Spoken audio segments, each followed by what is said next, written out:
El Estado es esta casa. Ahí está. ¿Qué hace el Estado en esta pandemia? Ayuda a las empresas con mucho dinero. Imagínate 2 billones de pesos pagándole el salario, el 50% del salario de todos los trabajadores de todas las industrias, inclusive las que tienen más de 800 trabajadores. Impuesto a las grandes fortunas. El proyecto. ¿Este impuesto para qué va a ser? Vamos, para la compra y elaboración de equipamiento médico, elementos de protección, medicamentos y otros insumos críticos para combatir precisamente la pandemia del COVID-19. A ver, a refuerzo de las transferencias a personas que hayan perdido sus ingresos por la crisis ocasionada por la pandemia. ¿Cómo se llama esto? Esto se llama IFE y ATP. Hoy vos pagás un sachet de leche lo mismo que lo paga una persona que tiene una fortuna de 8.000 millones de mangos. Hoy. ¿Pero entonces, qué propones? ¿A que tiene más plata le pague más? No, cambiar la estructura impositiva del terminar país. con el IVA, por ejemplo, para El IVA no puede ser una tarjeta alimentaria, ¿viste? La pregunta que me hizo Merkel al terminar nuestra cena es: nunca entendí por qué en Argentina los ricos no pagan más impuestos.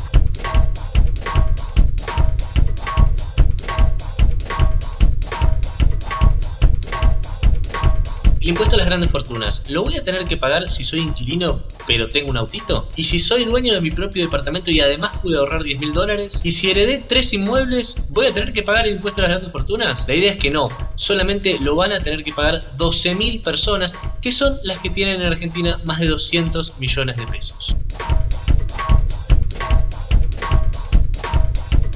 Las consecuencias socioeconómicas de la pandemia ya las conocemos y hemos ahondado sobre eso en numerosas ocasiones. En Argentina igual recordemos que al comienzo de la cuarentena el presidente Alberto Fernández había prometido un impuesto a las grandes fortunas para mitigar el impacto que tenía la crisis sobre los más vulnerables. Una crisis que vale la pena recordar fue autoinfligida por el macrismo, pero fue profundizada ahora con la llegada del coronavirus. Mientras acá se demoraron 4 meses en presentar el proyecto, un proyecto que todavía no vio la luz y que es justamente contrariado por los grandes multimillonarios y sus voceros en medios y en el Congreso, en el resto del mundo se han logrado varios avances justamente en debatir y en grabar a los grandes multimillonarios y a los grandes terratenientes. There are lots of people who are talking about wealth taxes and the whole kind of fear of a wealth tax coming in, although the government has played it down,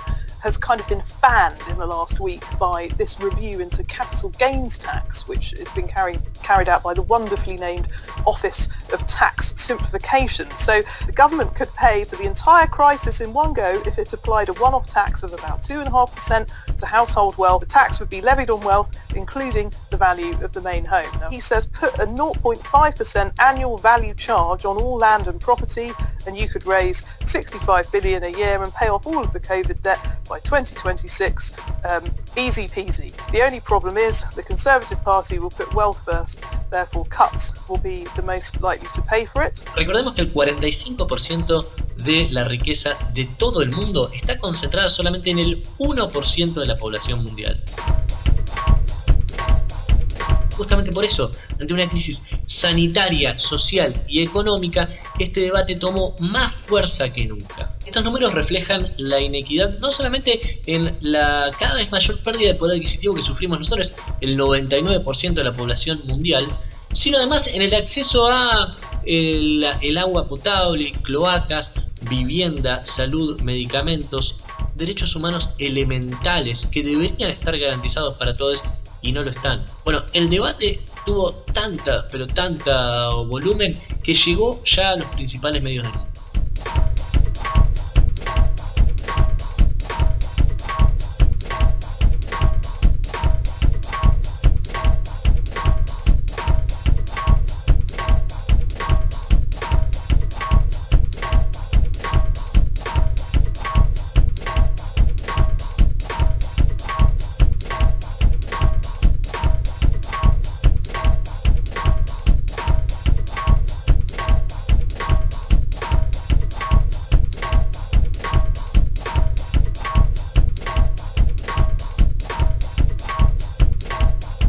El gobierno desplegó una amplia batería de medidas como el ATP, IFE IFE, subsidios, préstamos, pero va a necesitar en algún momento un flujo adicional de recursos, como lo puede ser el impuesto a las grandes fortunas, justamente para tratar de encarar la post-pandemia y todas las herramientas que necesite desplegar para eso. El 76% de la opinión pública apoya un impuesto a las grandes fortunas. ¿Por qué no lo lleva adelante el gobierno?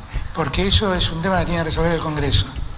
Cada vez que yo digo esto, hay quien interpreta que yo me quiero sacar el problema de encima. No. ¿Usted lo acompaña a ese proyecto? Pero absolutamente, y lo estuvimos viendo con Máximo y Carlos Heller. Lo que pagamos todos en nuestros sueldos, todo eso junto es proporcionalmente más que lo que pagan las grandes empresas. No puede ser que los que viven de un sueldo aporten de ganancias más que el conjunto de las grandes fortunas argentinas. Yo nunca me olvido que en febrero, cuando estuve con Merkel, la pregunta que me hizo Merkel al terminar nuestra cena es: nunca entendí por qué en Argentina los ricos no pagan más impuestos. Bueno, tal vez en este momento los que más tienen podrían apoyarnos un poco más al resto de los argentinos. El proyecto de ley del gobierno que está en el Congreso lo que busca es grabar una porción ínfima entre el 2 y 3,5% de aquellas fortunas que superen los 200 millones de pesos. Estamos hablando de 12.000 personas, o sea, es el 0,003% de la sociedad, casi nadie. Ahora, se busca recaudar con esto 300.000 millones de pesos. ¿Es mucho? Sí, es mucho. Ahora, no es suficiente para la cantidad de medidas que el gobierno necesita aplicar. Tampoco le representa una diferencia a estas 12.000 personas. Estamos hablando de que son personas que pueden pagar esto y no les representa absolutamente nada para ellos. Lo que necesitamos en Argentina es una reforma en serio de todo el esquema tributario, que es completamente regresivo. Hoy día, una persona pobre gasta el 100% de sus ingresos y por ello paga aproximadamente un 21% de impuestos, que es el IVA. El gobierno nacional va a presentar en las próximas semanas, antes del fin de año, un proyecto de reforma de los impuestos en Argentina que esperamos vaya en esta dirección. Es una deuda muy pero muy grande que tiene el Estado para con la sociedad.